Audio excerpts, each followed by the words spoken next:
Le ton monte d'un cran au sein du Parti conservateur à moins de 6 semaines du référendum sur la sortie ou le maintien du Royaume-Uni dans l'Union européenne. Le Premier ministre David Cameron, en faveur du maintien de son pays dans l'Union, a martelé son message lors d'un meeting samedi à Oxfordshire.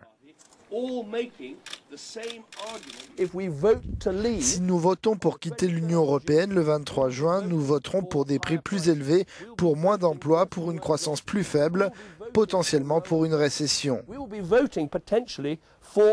C'est la dernière chose dont notre économie a besoin. Son rival Boris Johnson, chef de file des pro-Brexit, a comparé la campagne au combat de David contre Goliath, sous-entendant que les élites pro-européennes n'auraient peut-être pas le dernier mot.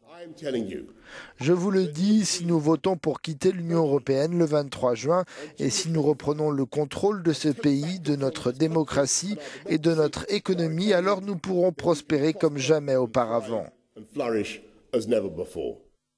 L'ancien maire de Londres est allé bien plus loin dans une interview au Sunday Telegraph en estimant que l'Union européenne se comporte comme Adolf Hitler en essayant de créer un super-État. Toutes les tentatives pour réformer le bloc européen se sont toujours soldées par un échec, a-t-il insisté. Pour l'instant, partisans et adversaires du Brexit sont au coude à coude dans les sondages, mais en ce qui concerne le Parti conservateur, les Britanniques sont 2 fois plus nombreux à faire confiance à Boris Johnson qu'à David Cameron.